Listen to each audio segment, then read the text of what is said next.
story you are about to see is true. The names have been changed to protect the innocent.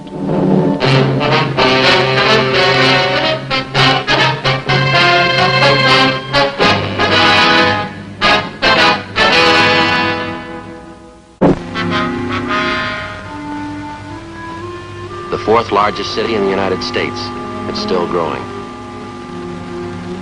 Every year we get more of everything. Population, transportation, stores, crime, buildings, and more crime.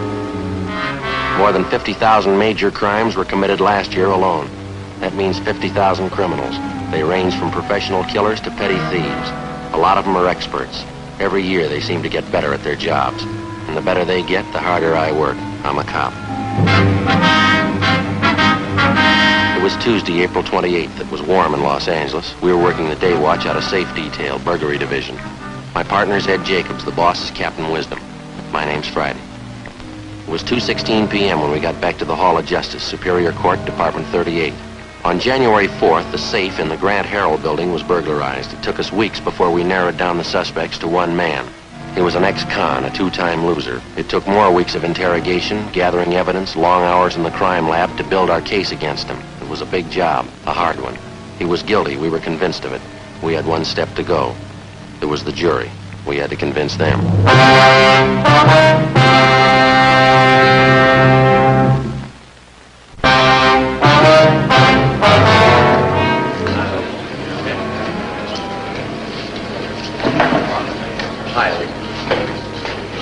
How's it going, Lee? I think we got him, Joe. Did you testify yet? This morning. How'd it work out? Physical evidence tied in perfectly, all 6 points. Jury impressed? Hard to tell. Buckley's got a smart lawyer. I was talking to the assistant DA. The case ought to go to the jury late today. What's coming up next, Mill? I'm due back on the stand when this recess is over. There's the bailiff. The Superior Court is again now in session. Remain seated. No smoking, please.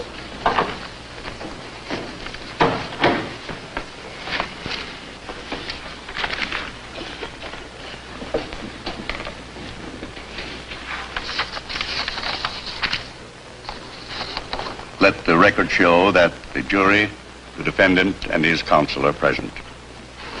Prosecution may proceed. If it please, Your Honor, I'd like to recall Leland Jones to the stand. Leland Jones, take the stand.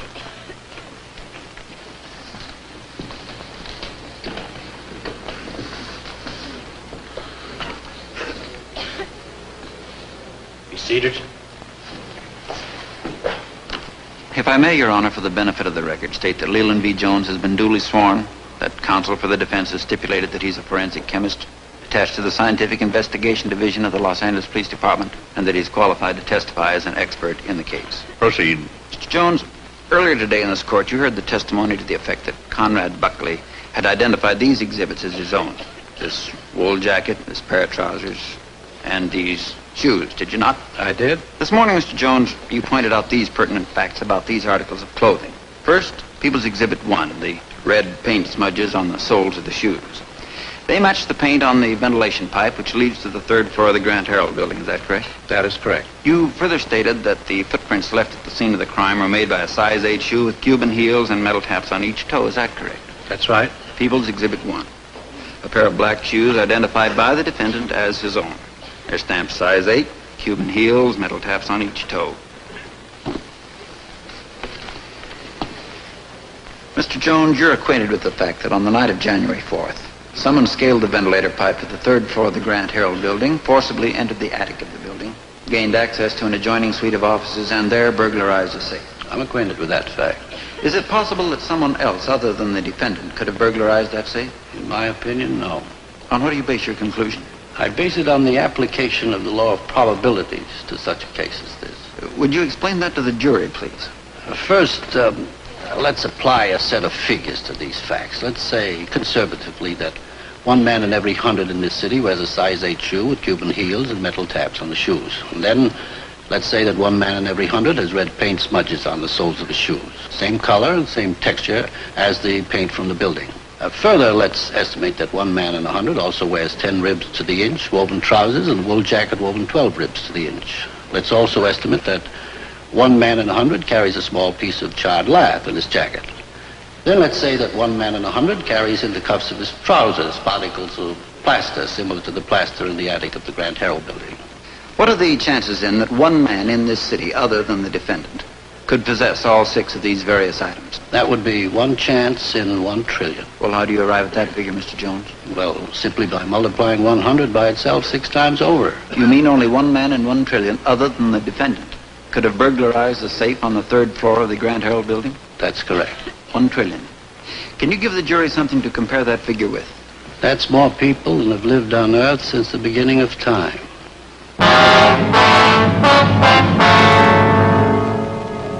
Lee Jones was the last witness to testify in the case of the state versus Conrad Buckley. For the rest of the afternoon, the defense lawyer and the assistant DA delivered their summations. The defense lawyer was eloquent and colorful. He spoke for more than an hour and threw up every possible smokescreen he could think of to disguise the facts of the case. The assistant DA reviewed again the 6 points of physical evidence clearly defined. At 5 minutes to 5 that afternoon, the case went to the jury. We were expecting a quick verdict. We didn't get it. The jury was locked up for the night, and we went home.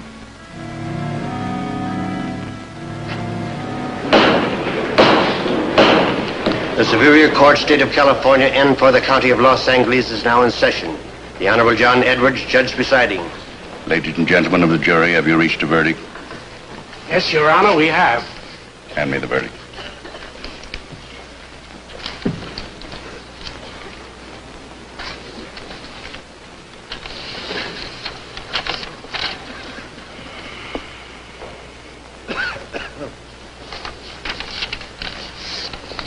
Read the verdict.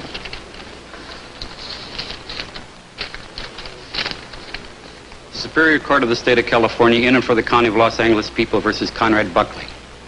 We, the jury in the above entitled action, find the defendant not guilty. No talking back there, please. So say ye one, so say ye all. Is this your verdict? It is. Record the verdict.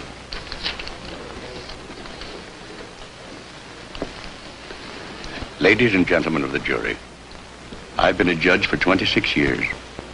For the past 14 years, I've presided in this particular court. May I say now that this is the worst miscarriage of justice I have ever witnessed. After hearing your verdict in this case, I can arrive at only one conclusion. Ladies and gentlemen of the jury, either you are innately dishonest or you're complete morons. Court's adjourned.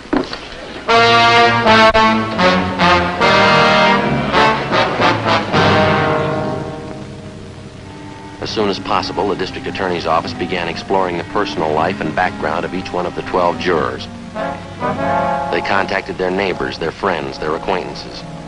They checked back 10 years in the lives of every one of them. They found nothing. The jury was indifferent.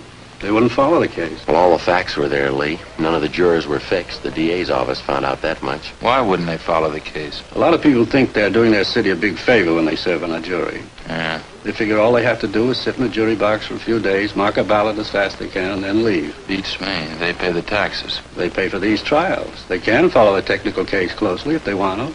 A lot of them aren't that conscientious. They don't think it means money in their pockets, so they don't care. We went through hell on this thing. 4 months to catch him, 3 months to prove him guilty. And the jury blew it. You want my opinion, Lee? I think it stinks. You don't have an opinion, Joe. You're a cop.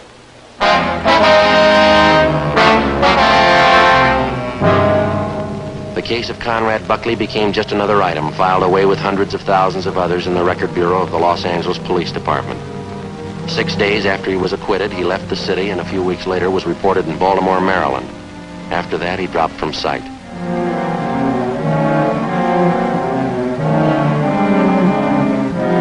Summer came, autumn, Christmas, New Year's. On Wednesday morning, Ed and I checked in for work as usual. What's the date, Ed? Wednesday, February 1st. Thank you. Your mother get over that cold, Joe? Yeah, finally. How about your kid? Yeah, he's okay. Wife's got one now. Hi. Morning, Kevin. Hi. Got a minute? Yeah. Carter Printing Company was robbed last night. How much? There's the crime report. 14,500. Yeah, it's a big haul. EMO's familiar. Climbed a drain pipe to the roof, kicked in a skylight. Yeah? Conrad Buckley's back in town. I think it might add up. Could be. Sounds like it. There's one sure way to make him. Put him in small words and big type. I don't know how to make it any more positive than the last time. I don't know if that Greek with the lamp ever found an honest man, but get the guy.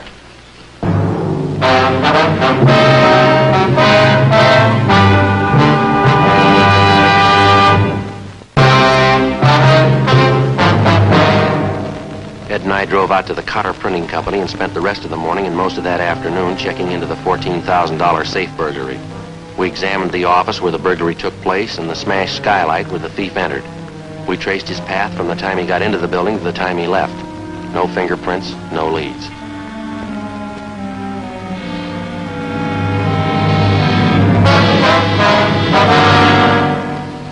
How many safe men you know that work like Buckley? Well, let's see. There's Hagen. He works about the same, but he's up at Q. Walters, he operates like Buckley. He's doing time, too. Anybody else? No, not that I can think of. All right, find Buckley. Find out where he lives, who his friends are, where he eats. Find out what he's doing. You want us to tail him? Give him plenty of room. When you get the dope on him, we'll have a squad of men tail him alternately. All right. Where do we start? Comanche's Bar down on Central Avenue near 5th. When was he there last? Monday, first night he got in town. Might be his favorite spot. Okay. Anything else? I hear Buckley's learned a new trick since he's been away. Yeah? Carries a gun.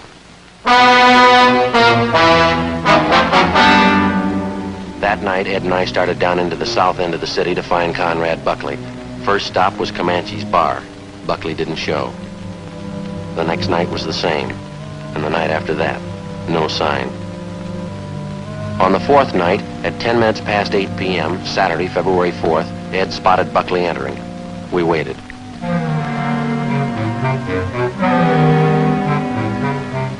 At 25 minutes past midnight, Buckley came out the main entrance with a blonde woman on his arm. He walked unsteadily. The two of them got into a gray car and sat there talking. What's the license number, Joe? 9 Robert 702. Want to get a make? Yeah. Control 1, request a rolling make in the 3 column. 9 Robert 702. 9 Robert 702. Roger 80K. Stand by. KMA 367. It's a nice-looking car. Yeah, if it's his. Might pan out if we're lucky. Control 1 to 80K. Come in. 80K to Control 1. Go ahead. 9 Robert 702. Car registered to Mrs. Conrad Buckley, 939 South Norwich Road, Beverly Hills. 80K to Control 1. Roger. KMA 367. What does that prove?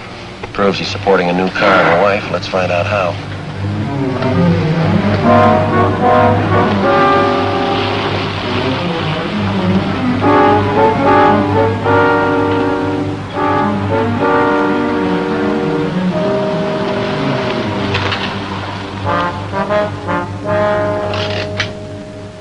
1:22 a.m. We trailed Buckley and the blonde woman we figured to be his wife to 939 South Norwich Road in Beverly Hills.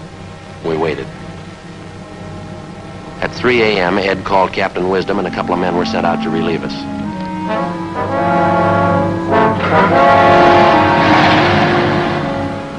By Friday of that week, February 10th, we had his movements fairly well established. We turned all the information we had over to Captain Wisdom, and he assigned a crew of 8 men to tail the suspect constantly in alternate shifts. The trap was set. 6 p.m. Tuesday, February 14th. I'll get it. Friday talking. Yeah, Captain, what's up?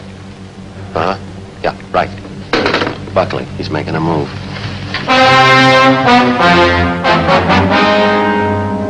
We left the city hall and drove out to the site of the stakeout near Buckley's home on South Norwich Road. Captain Wisdom was there waiting for us. He left his place alone. He was on foot. Berg and Marconi tailed him to a bar. That's where he lost him. And he hasn't come back to his place? Not yet. I got a hunch he will. His car's still there. Yeah?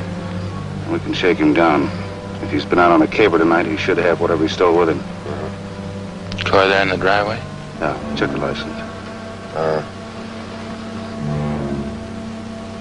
9 Robert 702, that's Buckley's car. There's somebody coming out of the house.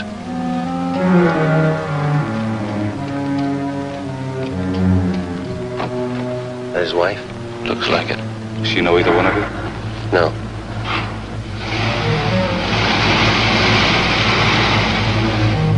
Follow her. Yeah, let's go ahead.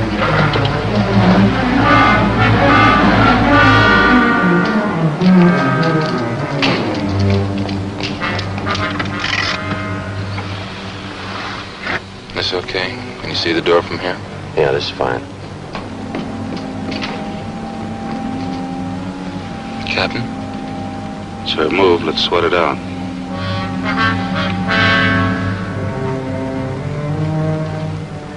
The blonde woman entered the apartment house at 1261 Wilcox Avenue at 14 minutes past 11 p.m.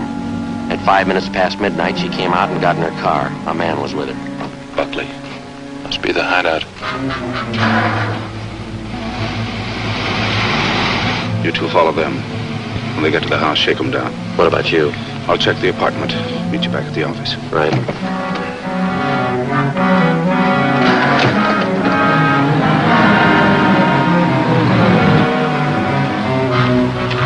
At 21 minutes past midnight, Ed and I pulled up at the Buckley home at 939 South Norwich Road. We waited until Buckley and his wife got in the house. Then we went in and shook them down. We found nothing. We searched the house, the garage, and the car. The same. Nothing. Yeah, all right. You can put your stuff away. Place is clean, Joe. Nothing. Right. Didn't I tell you I'm clean? You haven't got one thing on me. I'm clean. It's a nice car you're driving, Buckley. Is it yours? That's right. I like nice things. They cost money. What doesn't? When'd you get back in town? Last week. Why? What are you doing with your time? Morris Cabinet Company. I'm a journeyman carpenter. When do you work? Nights. Good job. Believe me, I'm legit. All right, you stay that way and we won't have any trouble. Ed and I left Buckley's house, drove back to the office, and checked in with Captain Wisdom. He told us that he had talked with the manager of the apartment house at 1261 Wilcox Avenue. Buckley was renting apartment 7A in the building under the name of James E. Wilson. On the average, he used the apartment only once or twice each week. The rent was $75 a month. What'd you find in the apartment, Captain? He keeps 2 complete changes of clothes in the closet. The rest of the place is empty except for one thing, set of burglary tools. Yeah? Found them under a false bottom drawer. Set of safe jimmies, small sledge, the works. Then he works out of the apartment, huh? He's getting cagey, or he thinks he is. After a job, he probably comes back to the apartment, gets rid of his work clothes, and figures he's pretty safe. Well, then all we have to do is keep an eye on that apartment. The next time he pulls a job, we grab him. That's right. The next time we pick him up, it's going to be for keeps. That depends on the jury, doesn't it? At 3 a.m. that morning, Wisdom ordered a stakeout at 1261 Wilcox Avenue. The stakeout on his home also continued. During the next week, the suspect was seen to come and go from his home, and on 2 occasions he visited his apartment during the daylight hours. No suspicious moves on his part were reported. The stakeout went on. 5 weeks later, on March 22nd, the safe in the offices of Butterfield and Crucian Wholesale Grocers was burglarized of $7,500. That afternoon, Wisdom, Ed, and I met with Lieutenant Lee Jones in the crime lab. It's cyclohexane, a coal tar product. Well, It's colorless and it's odorless. When it's rubbed into the surface of an object, it's invisible to the naked eye. Well, what about it, Lee? It's a crystalline hydrocarbon, slightly soluble in ether or alcohol. Uh-huh. Well, here, let me show you this cloth. I help you, Lee? Yeah, will you, Joe? There. Dust it on here. Now, can you see or feel anything at all? No. Seems to disappear. I can't feel anything. You can? Oh. Ed? No. No, there's nothing on there. Captain, you want to catch that light, please? Sure.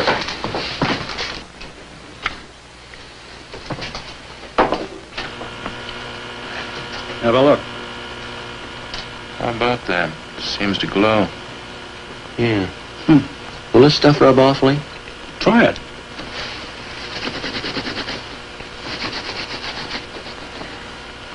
Now look at your hands. Nothing harmful in that stuff? No. How long will this stuff stay on, Lee? Maybe as long as 24 hours. Only shows up under that ultraviolet lamp, huh?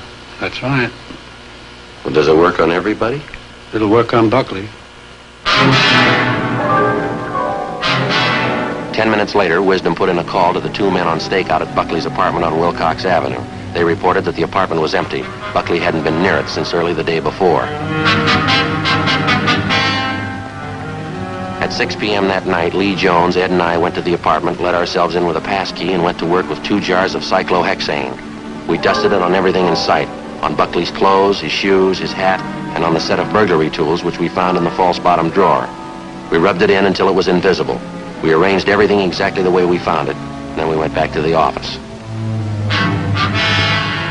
Lee Jones had a portable ultraviolet light set up for immediate use. Wisdom alerted communications to pass along immediately all reports of burglaries throughout the city. We waited. At midnight, we went out in shifts for sandwiches and coffee. The watch kept on. 2:30 a.m. I got it. Wisdom. Yeah? Thanks. Harvard and Wilshire Boulevard. Safe job? 2 of them. Call Lee Jones. I'll meet you downstairs. Right. What do you think? We'll let the lamp tell us. Bergstrom, keep the storefront clear. 10 feet on either side.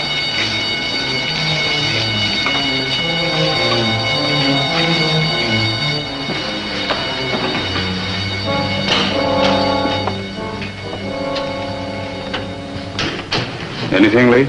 You'll know in a minute. Okay, Bob.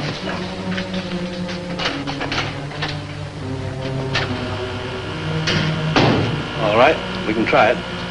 I'll get the light, Lee. Okay.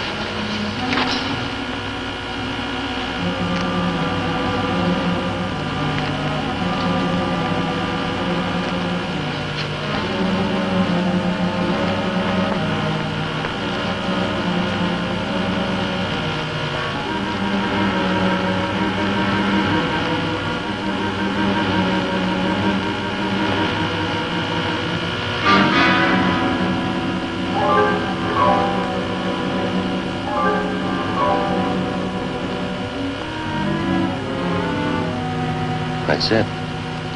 It's all there. The Greek with the lamp had an idea, didn't he?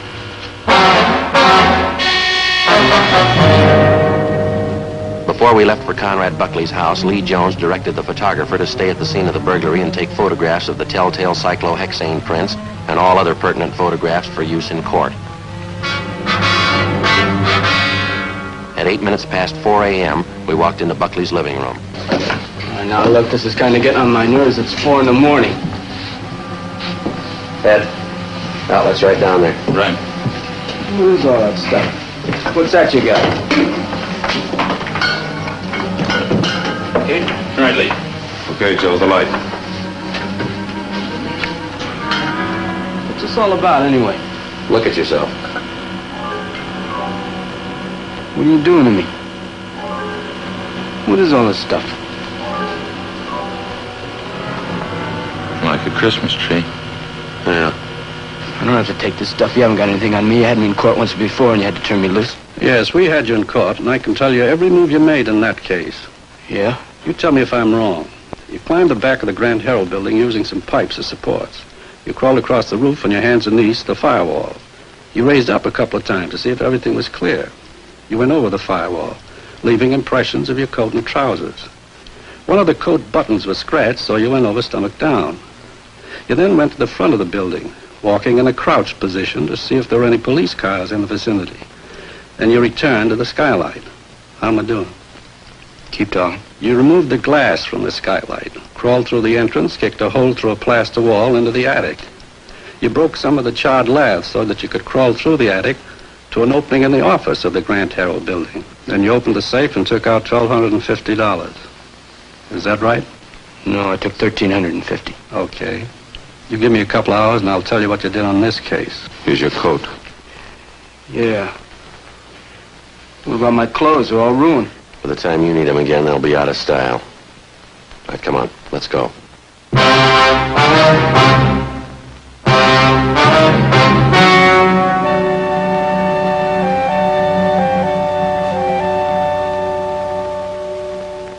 On October 15th, trial was held in Superior Court, Department 84, City and County of Los Angeles, State of California.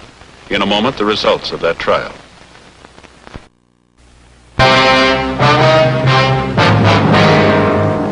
The suspect was tried and convicted of first-degree burglary. Due to his previous convictions, he was sentenced to life imprisonment.